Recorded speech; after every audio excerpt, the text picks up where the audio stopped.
अस्सलाम वालेकुम जी। IELTS candidate, this is Usman, your IELTS instructor.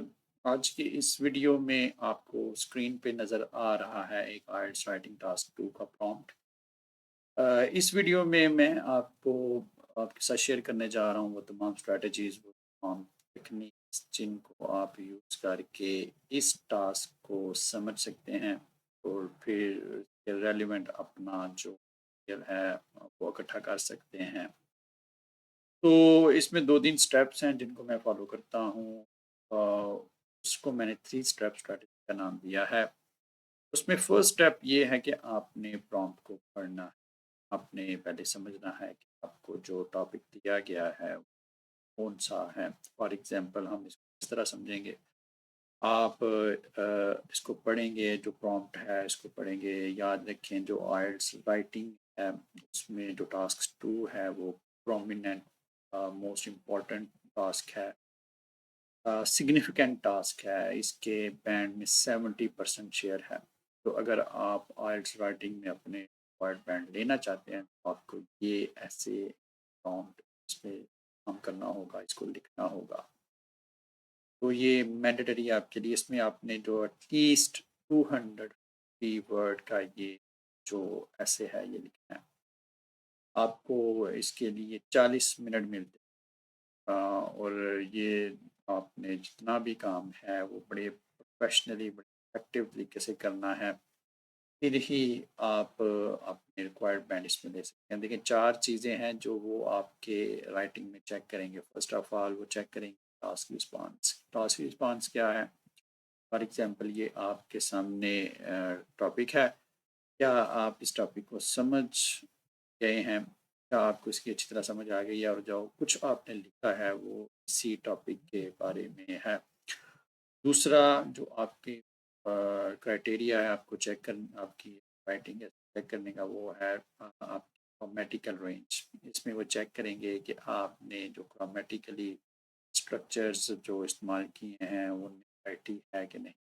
आपने जो टेंसेस टेंस हैं उनका इस्तेमाल किया है, इस तरह का टेंस है आपने उस वैरायटी आपने शो की है। फिर आपकी इसमें आ जाता है थर्ड नंबर जो चेक करने को आ जाता है आपकी लेक्सिकल रिसोर्स, कि आपने कौन से वर्ड्स इस्तेमाल किए हैं, आपकी वोकैब्युलरी किस तरह की है, सिनोनिम्स आपने कितने इस्तेमाल किए, सिनोनिम्स आपको पता है कि नहीं, आपकी वो वोकैब जो एडवांस है, मीडियम लेवल की है। तो ये सारी चीज़ें आपकी लेक्सिकल रिसोर्स में हो जाए। चौथे नंबर पे जो सबसे अहम चीज़ है वो है कोहेजन और कोहेरेंस। कोहेजन और कोहेरेंस वो इसमें आपके चेक करेंगे। कोहेजन और कोहेरेंस क्या है कि आपका जो ऐसे है वो वेल निट है, या स्ट्रक्चर को ऐसे के स्ट्रक्चर को फॉलो किया है। आपको पता है कि इंट्रोडक्शन क्या होता है, फिर मिडल पार्ट में जो बॉडी पैराग्राफ्स हैं वो कि बॉडी पैराग्राफ जो है वो किस तरह का होता है, उसमें जो चीज़ें हैं वो क्या आप उसमें शामिल कर सके हैं, और अपने जो आर्गूमेंट्स हैं उनको डेवलप कर पाए हैं और उन आर्गूमेंट्स को आपस में जोड़ पाए हैं। तो ये सारी चीज़ें आपके कोहेरेंस इसमें देखी जाती हैं। तो ये सारी जो क्राइटेरियाज़ हैं, ये आपका जो ऐसे है वो जाएगा। इस क्राइटेरिया के मुताबिक हम मैं आपके साथ वो तमाम स्ट्रैटेजी शेयर करने जा रहा हूँ। इसको लिखने से पहले मैं आपसे बात करना चाहूँगा, मैं ऑनलाइन क्लासेस दे रहा हूँ। अगर आप ऑनलाइन क्लासेस लेना चाहते हैं तो कमेंट्स में साथ रब्ता करें, मेरे इनबॉक्स में मुझसे रब्ता करें। और अगर अभी तक आपने मुझे फॉलो नहीं किया, मुझे सब्सक्राइब नहीं किया, इस चैनल को सब्सक्राइब भी कर दें। Let's answer this prompt. तो जब आप आइल्स राइटिंग टेस्ट के लिए जाएंगे तो आपको आइल्स राइटिंग टास्क 2 आएगा। इस टास्क को सबसे पहले आपने पढ़ना है। जो 3 स्टेप स्ट्रेटजी जिसको मैंने फिर किया, उसमें जो फर्स्ट स्टेप है वो है इसको आपने पढ़ना है। फॉर एग्जांपल आप इसको कैसे पढ़ेंगे, इसको कैसे समझेंगे, तो इसके 2 पार्ट हैं। तो आप इसमें देख रहे हैं कि एक आपको इन्फॉर्मेशन दी गई है, जैसे फॉर एग्जांपल क्वेश्चन क्या है, some people think governments should spend money on faster means of public transport. कि जो गवर्नमेंट को ज़्यादा जो फंड है, ज़्यादा जो पैसा है वो पब्लिक ट्रांसपोर्ट पे खर्च करना चाहिए, ये कुछ लोगों का ख्याल है। However, ताहम others think money should be spent on other priorities. दूसरा ग्रुप है, अपोजिट ग्रुप है लोगों का, वो ये समझता है कि दूसरी जो प्रायोरिटीज हैं गवर्नमेंट की पे खर्च करना चाहिए, जैसे ये कॉस्ट इन्वायरमेंट है, इन्वायरमेंट पे खर्च करना चाहिए पैसा। तो ये दो व्यू आपको दे दिए गए हैं और आपसे क्या कहा गया है, डिस्कस बोथ व्यूज, आपने दोनों को डिस्कस करना है and give your own opinion, और अपना ओपिनियन देना है, अपनी राय देनी है। इट मीन्स के ये जो ऐसे है, ये जो प्रॉम्प्ट है, इट इज़ ओपिनियन बेस्ड ऐसे। आपने इसमें अपनी ओपिनियन लाजमी देनी है, हमने दोनों को डिस्कस करना है और फिर अपनी भी देनी है। इट मीन्स के इसमें आइडियली आप 5 जो हैं वो पैराग्राफ्स बनाएं।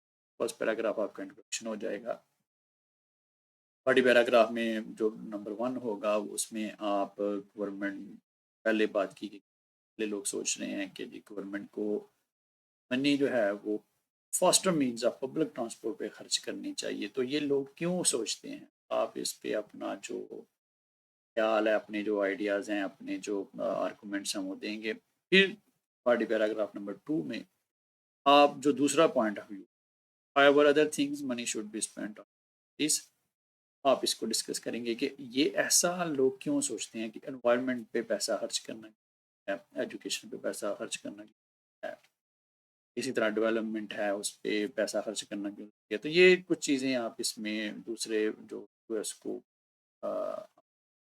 डिस्कस करेंगे। और फिर पार्टी पैराग्राफ 3 जिसमें आप अपनी ओपिनियन देंगे, आप बताएंगे कि आप किस तरफ हैं। पहला ग्रुप आप जो थिंकिंग है उसके साथ हैं, या आप दूसरी ग्रुप ऑफ थिंकिंग के साथ हैं, या आप बैलेंस्ड अप्रोच के साथ हैं कि आप हैं कि रोड्स भी बड़े अहम, पब्लिक ट्रांसपोर्ट भी बहुत अहम है, लेकिन साथ साथ दूसरे जो सेक्टर्स हैं गवर्नमेंट के वो भी हैं।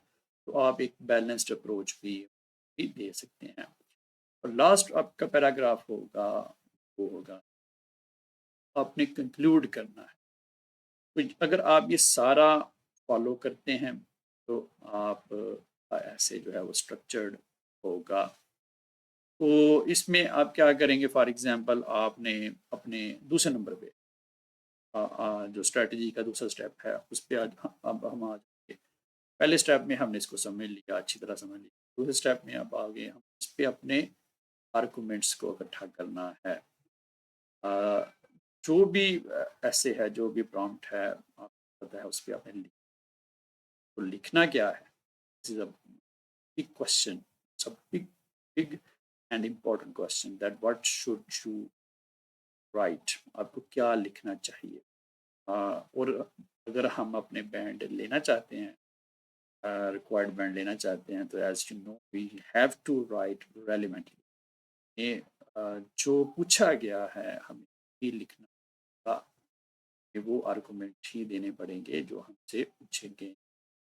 तो ऐसे जो एक है इसमें आप आर्गूमेंट्स ही देते हैं, और अगर आपके आर्गूमेंट्स रेलिवेंट हैं, जानदार हैं, पावरफुल हैं, आप डेफिनेटली आप अपने रिक्वायर्ड बैंड ले लें।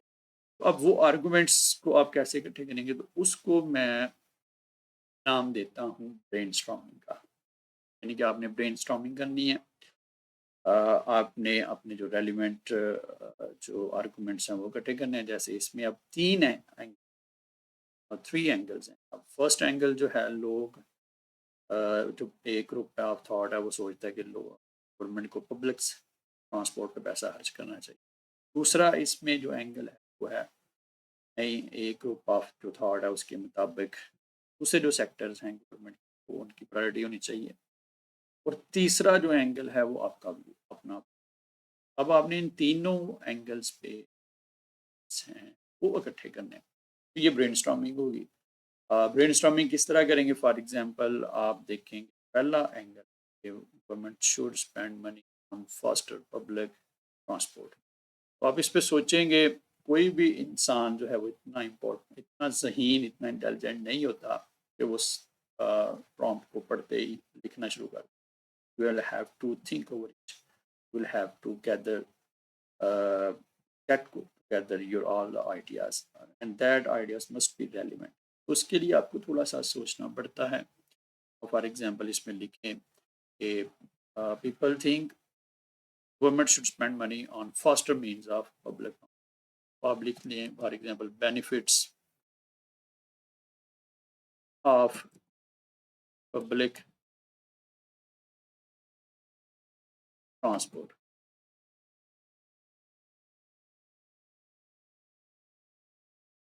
पहले भी आप इसमें फॉर एग्जांपल लिख लें कि पब्लिक ट्रांसपोर्ट का क्यों फ़ायदा है। अब ये आप कह सकते हैं for example cheaper way of transportation. ये आपने देख लिया कि इसका फ़ायदा है कि लोग जो हैं जो समझते हैं कि गवर्नमेंट को पब्लिक ट्रांसपोर्ट पे पैसा खर्च करना चाहिए तो उनका ये ख्याल है कि it is a cheaper way of transportation, that's why they should government should prioritize spending money on public transport. तो एक ये आइडिया हो गया आपके पास। दूसरा आइडिया, अब इसमें आप देखेंगे फॉर एग्जांपल आप कह सकते हैं कि इसमें दूसरा ये हो सकता है, इसमें आप सोच सकते हैं, आपने सोचना है, आपने कंफ्यूज नहीं होना। आप इसमें सोचें, मैं आपके सामने आइडियाज़ इकट्ठे कर रहा हूँ, आप भी टाइम लगेगा आपको, ये नहीं होता कि आप बैठे हैं तो आप साथ ही शुरू कर दें। तो आप इसमें सोचें, जानदार एक आर्गूमेंट बनाएं। फॉर एग्जांपल पहला हमने चूज़ कर लिया चीपर वे ऑफ ट्रांसपोर्टेशन। दूसरा हमने ये कर लिया कि for example traffic, it reduces traffic on the roads। तो ये एक आपने इसमें आइडिया, जो दूसरा आर्गुमेंट है कि ये लोग इसलिए सोचते हैं कि रोड्स पे ट्रैफिक जो है वो कम हो जाए। ठीक है, इसको आप डेवलप कैसे करना है, जब आप लिखेंगे तब आप इसको डेवलप करेंगे। भी आपने just you will have to write an idea, आपने लिखना क्या है। आपने ये दो आइडिया ले लिए, अनफ है इसमें। अब आ जाते हैं इस पे बात आ जाती है जो बेनिफिट्स ऑफ, तो दूसरा स्कूल ऑफ थॉट है जो कहता है जी however other thing money should be spent on other priorities. तो आप इसका फॉर एग्जांपल इसमें लिख लेते हैं अपनी आइडियाज इकट्ठा करने के लिए।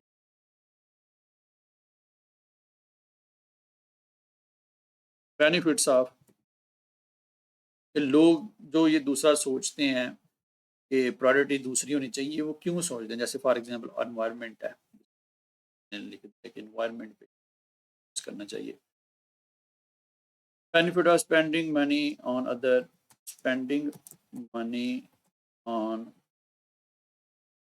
other sectors। आपने इसमें भी जो है वो कम से कम दो आर्गूमेंट्स आपने इसमें भी इकट्ठे करने हैं। फॉर एग्जांपल आप इसमें पहला आर्गूमेंट ये बन सकता है कि spending money on environment will reduce or will uh,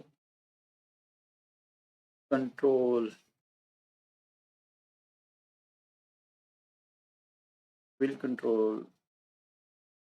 bad bad bad effects of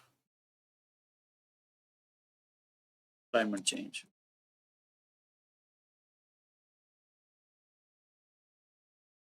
कि क्लाइमेट चेंज अगर गवर्नमेंट इस पे स्पेंड करती है एनवायरनमेंट पे पैसा, तो जो बैड इफेक्ट हैं क्लाइमेट चेंज के उन पे कंट्रोल किया जा सकता है। तो ये एक आर्गूमेंट। इसी तरह आप इसमें एक ही आर्गूमेंट इस तरह भी दे सकते हैं, education should be a priority. Education should be priority sector.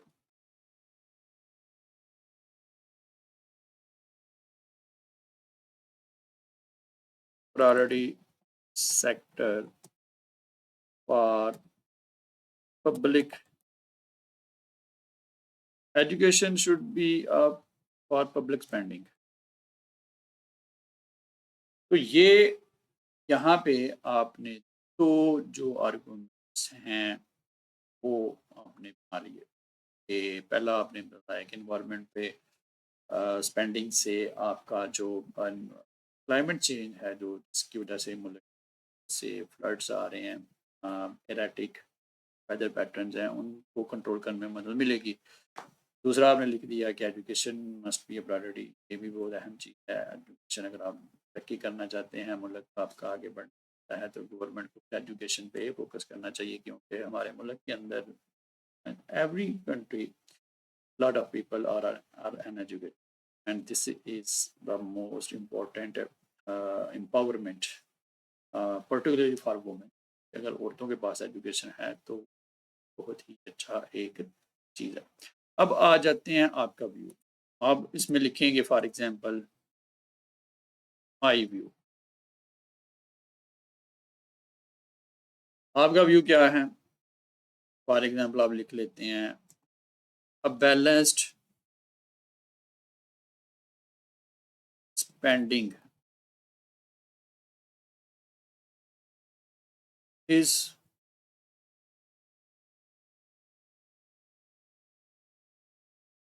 more beneficial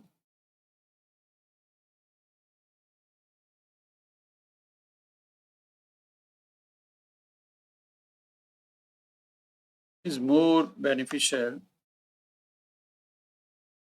than focusing on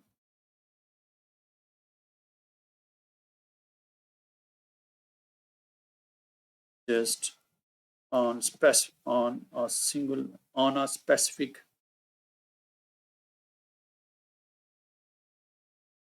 just one sector। ये आपने अपना जो है वो एक व्यू दे दिया कि बैलेंस स्पेंडिंग जो है, फॉर एग्जांपल इसमें आप कहेंगे कि public transport is important and the government should prioritize building speedy system of public transport, but ignoring other sectors will be quite detrimental for national growth. So, and therefore, for spending on all the sectors should be prioritized, as a country always develops in a whole, and all the sectors contribute to the whole. So when government focus on a wholesome development, it will definitely make a life easier for people. तो ये आप अपना इस तरह एक point of view देंगे। इसके बाद ये जो आपका हो गया स्टेप 2 है, आपने अपने जो रेलिवेंट आर्गूमेंट्स हैं वो इकट्ठे कर लिए। अब इसके बाद आपने क्या करना है, तो स्टेप नंबर 3 है, उसमें अब आपने लिखना है, इसको राइट करना है। अब स्टेप नंबर 3 जो है, आपने प्रॉपर जो स्ट्रक्चर है, ऐसे का जो स्ट्रक्चर है उसको आपने फॉलो करना है। स्ट्रक्चर ऐसे का जो स्ट्रक्चर है उसको आप फॉलो करेंगे और आपने ये माइंड में रखना है कि जो स्ट्रक्चर है उसमें पहले नंबर पे आ जाता है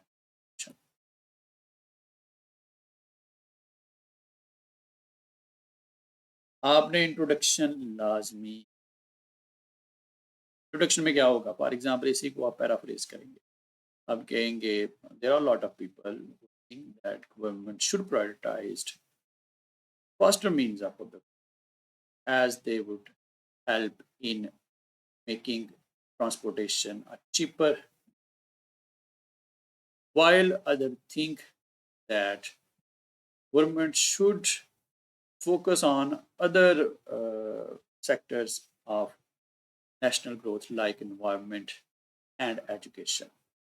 As Pakistan, countries like Pakistan are facing a lot of problems with respect to climate change and basement levels of education.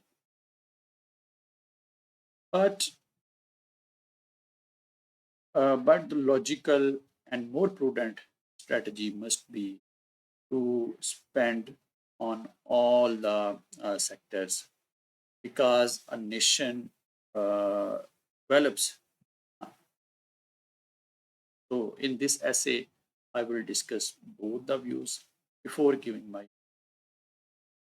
ये एक आपकी क्या हो जाएगी प्रॉपर आपका इंट्रोडक्शन। आपने इसको पैराफ्रेज कर देना। इसके बाद आप दूसरे नंबर में मेन बॉडी आ जाएगी।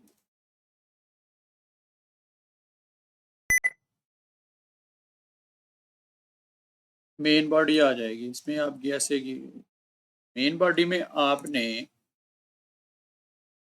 3 पैराग्राफ्स हैं। एक पैराग्राफ में आप जो बेनिफिट्स ऑफ पब्लिक ट्रांसपोर्टेशन है इसको लिखेंगे। दूसरे में आप जो है जो benefits of spending money on other sectors इस पे लिखेंगे। और तीसरे में आप अपना पॉइंट ऑफ व्यू देंगे जो हमने ब्रेनस्टॉर्मिंग करके जो कह लें कि पॉइंट जो है वो निकाला है। और अब तीसरे नंबर पे जो आपका आ जाता है इसमें वो है कि आपने कंक्लूजन लाजमी लिखा है। तो याद रखें आपका जो पैराग्राफ है वो बड़ा इंपॉर्टेंट। अब पैराग्राफ में 3-4 चीज़ें होती हैं। मैं आपको यहाँ पे कुछ चीज़ें बता देता हूँ, आप लिखना आपने खुद है। लेकिन एक पैराग्राफ फॉर एग्जांपल ये जो cheaper way benefits of public transport है इसको मैं इसके बारे में आपको थोड़ा सा गाइड कर देता हूँ। याद रखें एक अच्छे पैराग्राफ के अंदर पहला जो सेंटेंस है वो टॉपिक स्टेटमेंट होता है। आपने टॉपिक स्टेटमेंट देना है। For example there is a big chunk of people who thinks who think that government should spend money on faster means of transport. The reason behind this argument are varied or various. For example, they might think that public transportation is a cheaper way of transportation. And many research have proved that in countries where public transport is developed, there people prioritize to use this mean of action because everyone wants to save. अब ये क्या हो रहा है, आपने एक argument लिया, topic statement, फिर आपने जो टॉपिक स्टेटमेंट दिया उसको आपने एक्सप्लेन किया कि लोग क्यों सोचते हैं कि ये पब्लिक ट्रांसपोर्ट सा जो है करना चाहिए। फिर आपने मिसाल दे दी कि बहुत से जो डेवलप कंट्रीज हैं जहाँ पे डेवलप पब्लिक ट्रांसपोर्ट में है तो लोग वहाँ पे प्रोडक्ट यूज़ करते हैं, प्रोडक्ट ही बनाते हैं पब्लिक ट्रांसपोर्ट। क्यों? क्योंकि हर कोई पैसा सेव करना चाहता है। अब दूसरा इसमें है it reduce traffic on roads, तो आप कहेंगे moreover they also argue this point of because they think that a developed public transport system will reduce traffic on the roads. It will make journey easier and faster. Therefore, a good public transport system will contribute in saving precious time, a time which is very important. People can use that save time in doing other important jobs. Therefore, such a country where public transport is developed can reap many benefits. तो ये आपने एक जो है well developed paragraph इसमें तो आपने याद रखना है अच्छे पैराग्राफ के अंदर पब्लिक स्टेटमेंट होगी।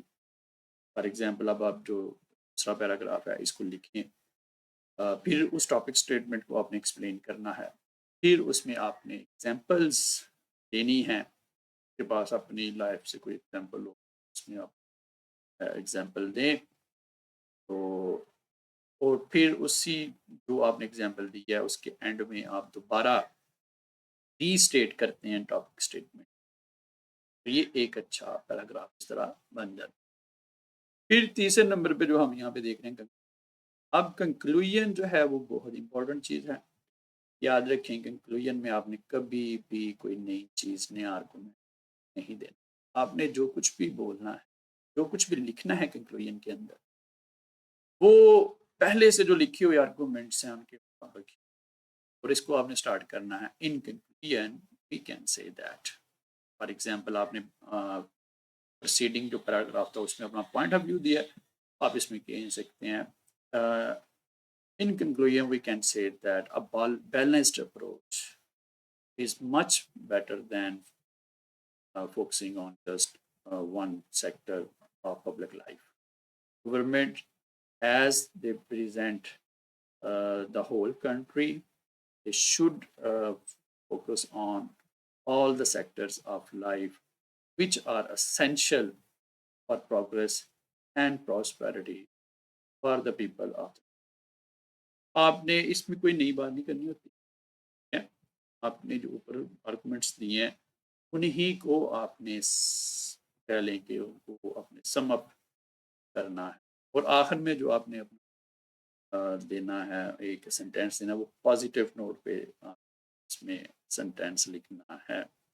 वो आप कह सकते हैं in the end it can be said that government should prioritize wholesome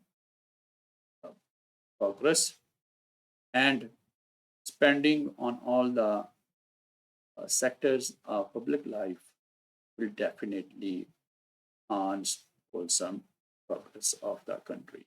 तो इस तरह आप इस ऐसे को डील करेंगे। आई होप कि आपने इस वीडियो से कुछ सीखा है, वाकई कुछ सीखा है। मेरे यूट्यूब चैनल को ज़रूर सब्सक्राइब करें, इस चैनल को लाजमी फॉलो करें, और अगर आपका कोई क्वेश्चन है आप मुझे मेरे कमेंट्स में सेक्शन में पूछ सकते हैं। I will definitely answer your questions. तो इसके साथ मुझे इजाज़त दें। बेस्ट